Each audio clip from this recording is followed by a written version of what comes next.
Hello दोस्तों। Hindi channel में स्वागत है आपका। तो आज हम बात करेंगे यूएस डॉलर आईएनआर की रिलेशन की।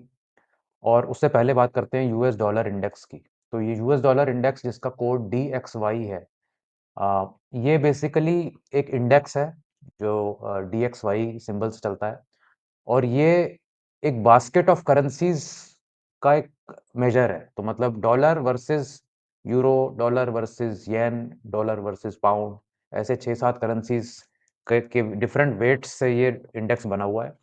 और ये इंडेक्स ये दर्शाता है कि डॉलर वर्सेस अदर करेंसीज कितना स्ट्रांग है या कितना वीक हो रहा है। तो जैसे 2021-22 में डॉलर बहुत स्ट्रांग हो रहा था।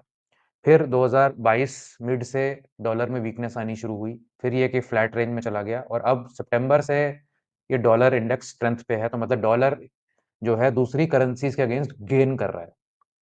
तो ये जो फिनोमिना है, इससे क्या होता है कि जब डॉलर गेन करता है स्ट्रेंथ, तो नेचुरली जो दूसरी करेंसीज हैं, वहां से इन्वेस्टर डॉलर में जाना चाहते हैं, क्योंकि जहां पर स्ट्रेंथ होगी वहां पर पैसा जाएगा।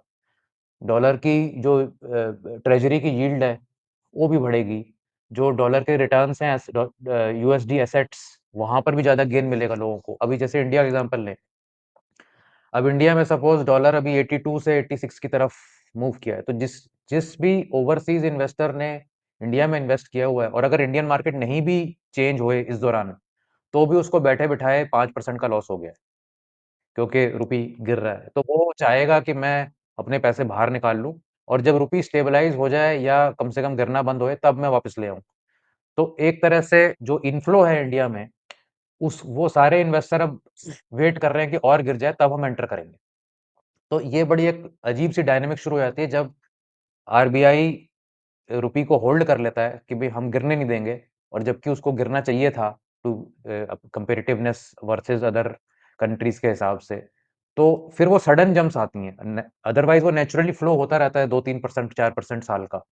और लेकिन अगर जब जहां जहां उसको आरबीआई रोक लेती है, तो फिर वो सडन जंप आती है, जैसे कि शायद अभी आ रही है। तो अभी यहाँ पर आप देखेंगे कि 2022 अक्टूबर से 2023 अक्टूबर तक आरबीआई ने रुपी को गिरने नहीं दिया ज़्यादा। तो मतलब 82 रुपए, 83 रुपए और 83.5 रुपए के बीच में रहा ये। जबकि इस दौरान ये 3-4% मूव हो जाना चाहिए था, नेचुरल डायनेमिक्स जो है यूएसडी आईएनआर की। तो अब अगर आप देखेंगे कि वर्सेस अदर करेंसी, तो ये सारी जितनी भी दूसरी करेंसीज पिछले 4 महीने में जिस तरीके की डेप्रिसिएशन हुई है, चाहे वो ब्राजील का रियाल है, मैक्सिकन पेसो है, या चेक करेंसी है, या कैनेडियन डॉलर है, पाउंड है, टर्की है, आपका फिलीपाइंस का पेसो है, तैवानीज करेंसी है। पेसो नहीं होता फिलीपाइंस का, सॉरी।